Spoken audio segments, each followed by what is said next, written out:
God. What have I done? I don't know what to do. It's Drewski McGillicuddy's Pumpkinhead movie review.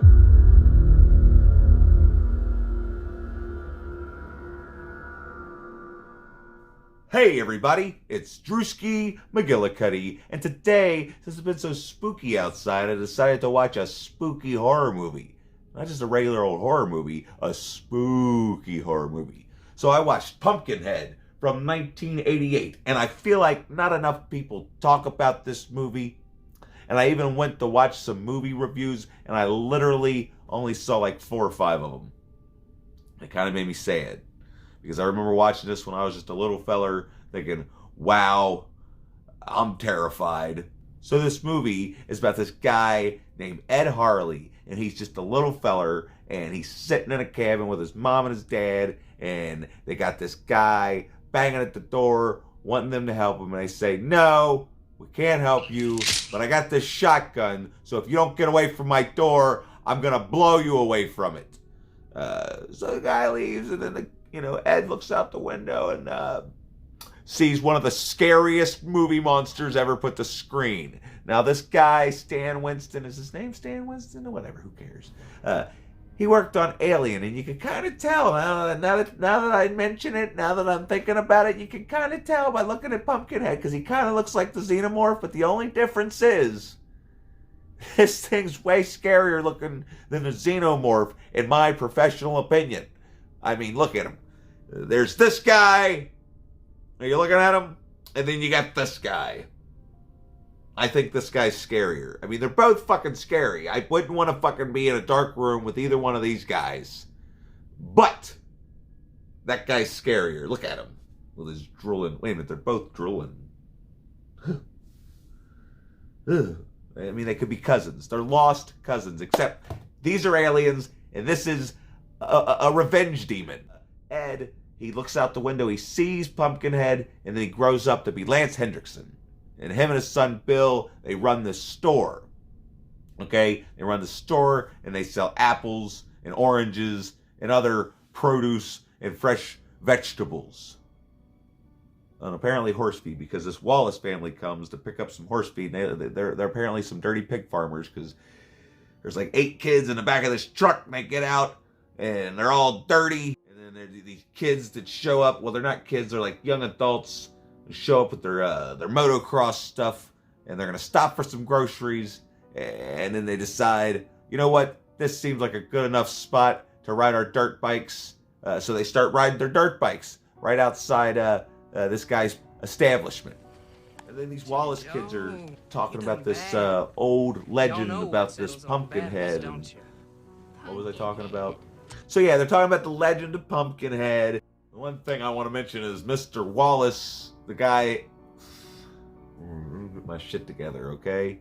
Yeah, the Wallace kids are outside. They're talking about Pumpkinhead, and then Mr. Wallace is inside trying to conduct business with Ed, telling him, "You got my feed?" And he says, "No, I don't have your feed, but I can get it to you, and I'll deliver it myself." So he has to leave little Billy at the store, and he says, "Little Billy," and he says, "Little Billy, I need you to watch the store and hold down the fort. I gotta go run some feed over to the Wallaces." And when he does that, there's this dog, right? He got this dog, and the dog didn't like the dirt bikes to begin with. And then now all of a sudden Lance Hendrickson leaves, and then the dog's running after these dirt bikes. And sure enough, there goes that little kid after that dog. What do you think's going to happen?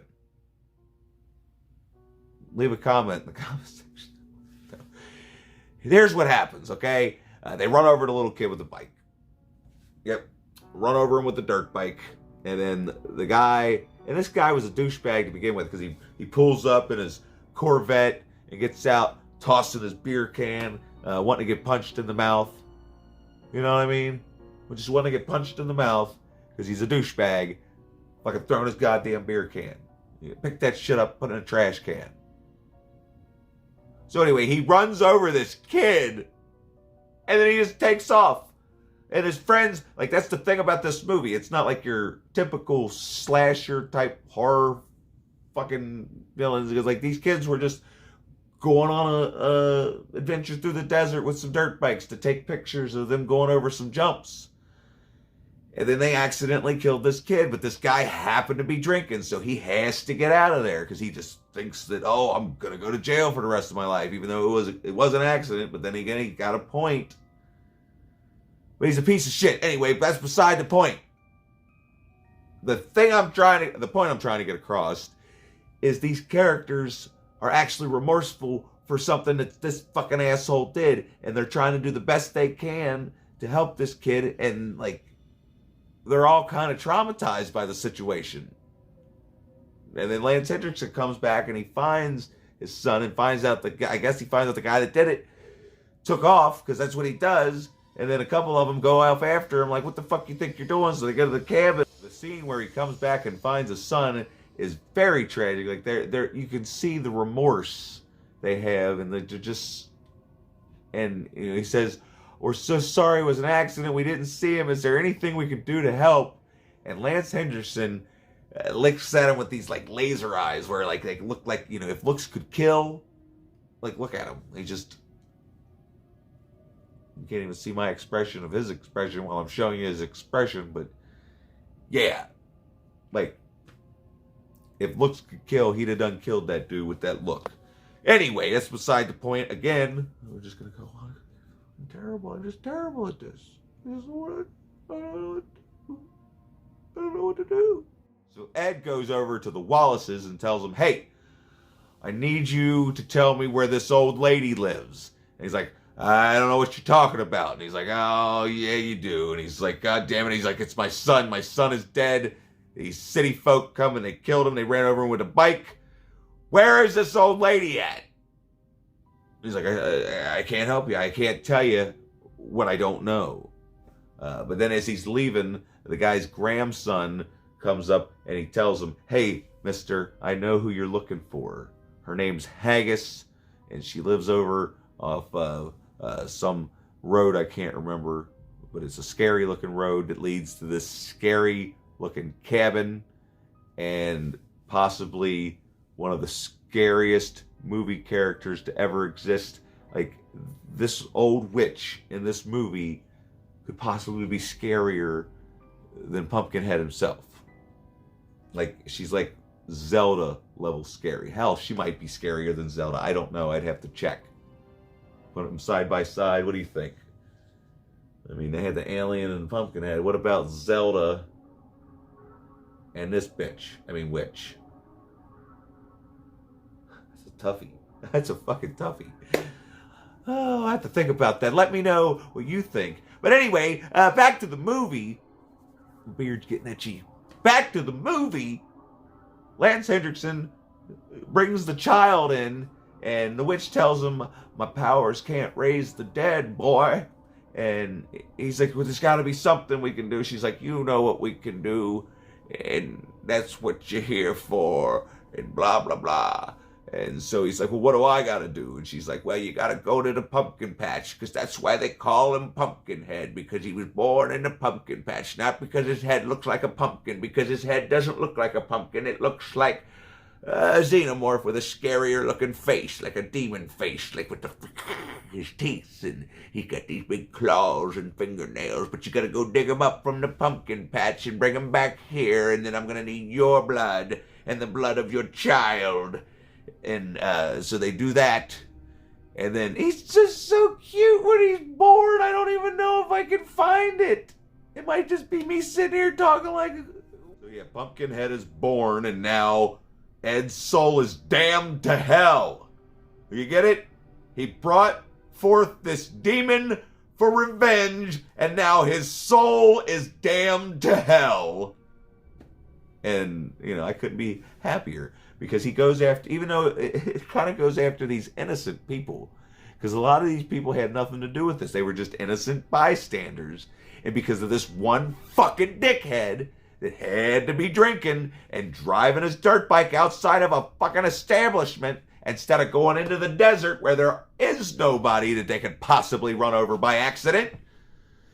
All of his friends are gonna fucking die in the most horrific way possible, with some of the most, I mean, I feel like they could have went a little heavier on the gore, but I feel like they spent most of the budget on this fucking creature. Just look at him. Look at how scary he is. Look at the way he kills people.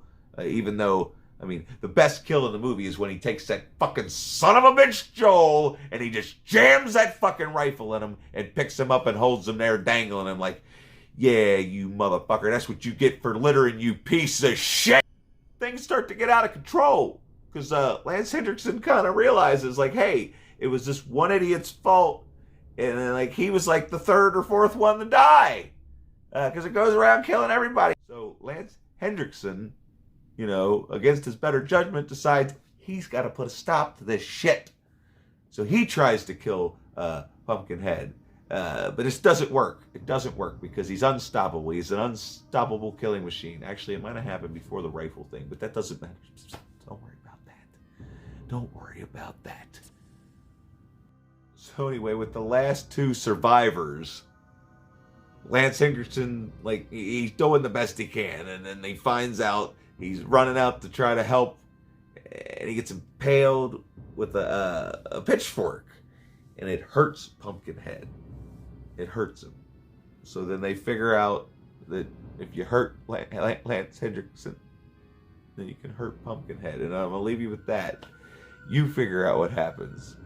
But you knew his soul was damned to hell to begin with. So I guess it's no surprise that the only way to kill Pumpkinhead, yeah, you figure it out. But anyway, I just feel like not enough people talk about this movie because, like I said, look at this thing. Look at how amazing he looks. And I wanted to bring it to your attention in case you haven't seen this movie, even though I possibly could have spoiled it. But I don't think me talking about it will do as much justice as actually watching the movie yourself. Because this is...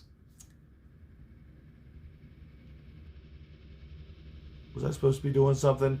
A 9 out of 10. I mean, because the fucking atmosphere in this movie alone gets, like, all kinds of bonus points.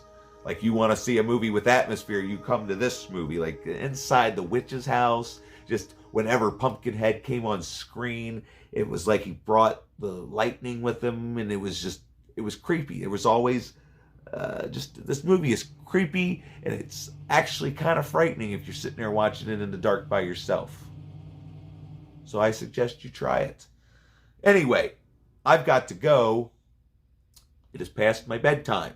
So make sure that you let me know your thoughts down below with comments and whatnot. And then there's the whole liking, subscribing, bell ringing, and following me on the socials that I don't really care about anyway, because